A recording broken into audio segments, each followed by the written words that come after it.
Hello, I'm the Nostalgia Critic. I remember it so you don't have to. You know, what is it about sports movies? They're rarely good, and yet we always seem to enjoy watching them. Why? It's like watching a taped recording of a baseball game. We all know what's going to happen in the end, so why do we waste our time watching it? This question has been plaguing me for the last 5 minutes, and I can't take it anymore. I have to discover the secret behind the nostalgic sports movies.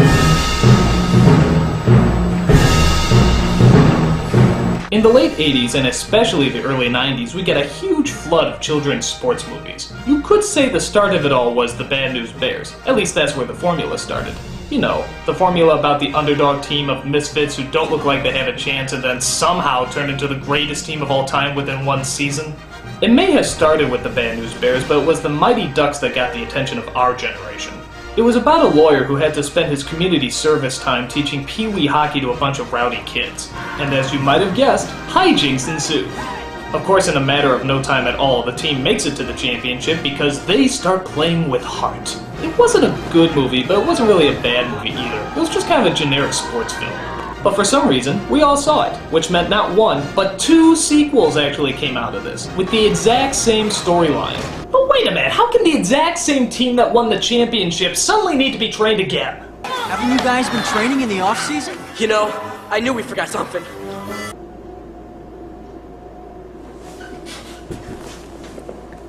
That's really lame.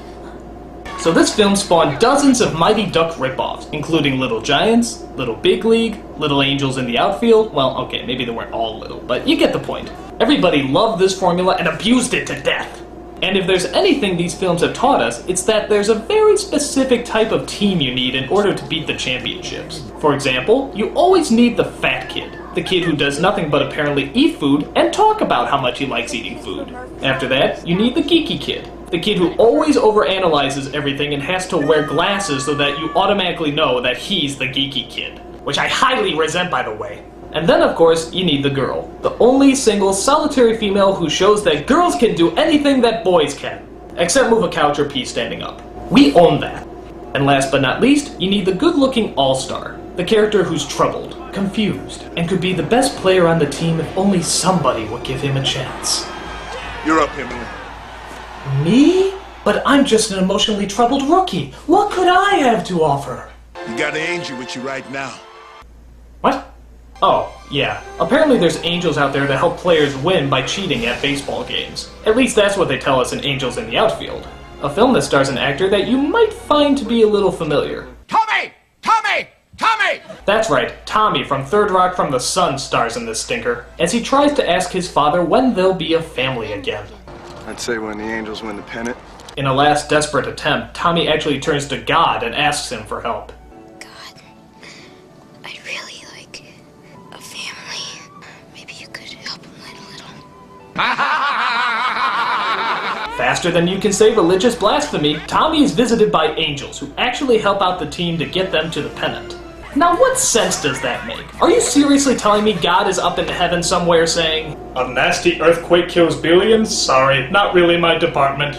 Oh, thousands of children starving in Africa? Sorry, I do work in mysterious ways." A little boy wants me to rig a baseball game so he can be reunited with his selfish jackass father?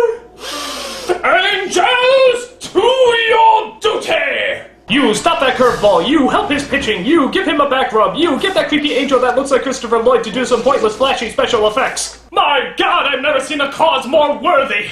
But not all sports movies necessarily have to follow a team. Like how about The Karate Kid? You remember, the kid that actually learns karate by painting fences and waxing cars? Yeah, I know this sounds like complete bullshit, but I believe in this method. So much so that I have been training for weeks, painting my fences and waxing my cars to become the ultimate karate master. And now, I think it's time to put my newly founded teachings to the test. This is my opponent, and now I will demonstrate the brute fighting force that I have become.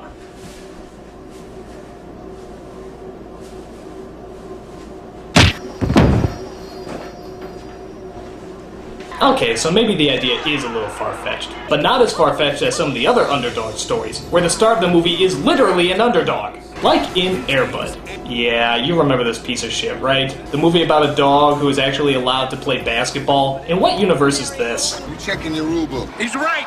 Ain't no rule said the dog can't play basketball. Oh, of course! It doesn't say in the rule book that I can't bring a dog in to play basketball. What was I thinking?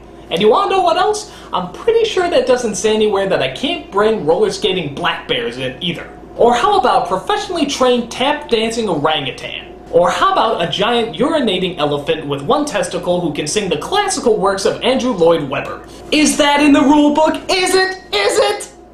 It is? Holy shit, how amazingly specific. This is a joke. Another film just dealing with one player is Rookie of the Year. In this film, a kid injures his arm so that it can propel back and launch like a catapult. So a baseball team actually decides to pick him up as a pitcher. Seriously, what baseball team could be so desperate that they actually get a child to pitch for them? You sure this isn't a true story? Gotcha.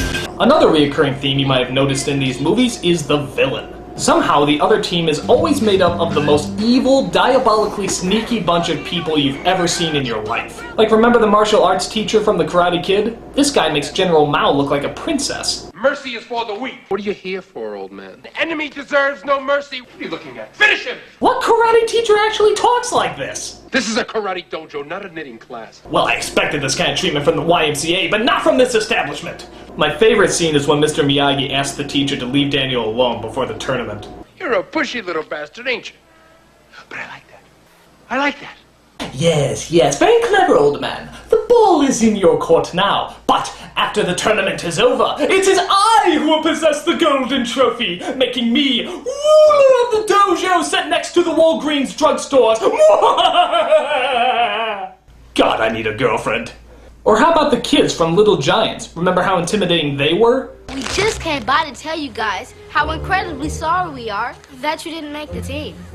Oh, well, thank you very much. You know, maybe I had you guys pegged wrong. I always assumed you were harsh, mean individuals, but now I see you're just the playful type who don't really want to hurt anybody's feelings. Not!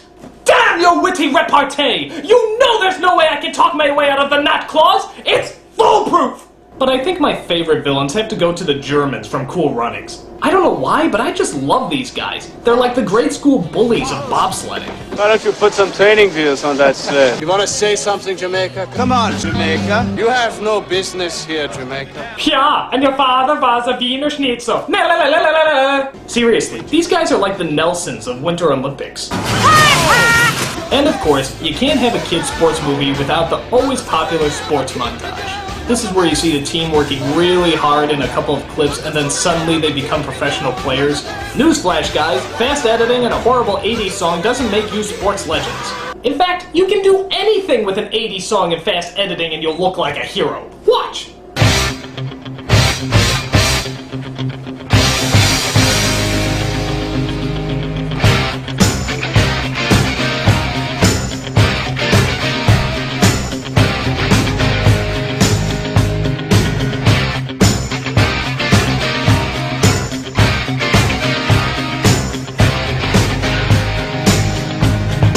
You see? But to be honest, not all children's sports movies are god-awful. I mean, Cool Runnings isn't all that bad. And The Sandlot, in my opinion, is an all-American classic. But these films are few and far between, as most of these movies just succumb to the same idiotic cliches that make us all want to get hit in the head with a curveball. So why do we watch them so much? Because we love sports, and we always love the underdog. So much so that these films actually continue to follow us. Now, instead of making cheesy sports films for kids, they're making cheesy sports films for adults. And again, the good ones are few and far between.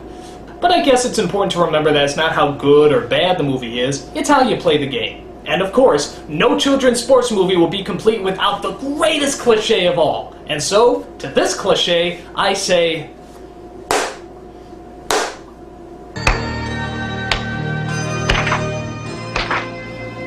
to Lucas...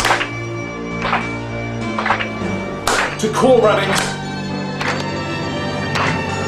to Rudy,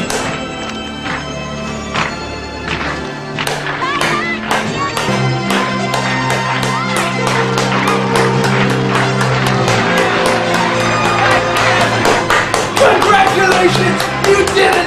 You perfected I did the slow clap!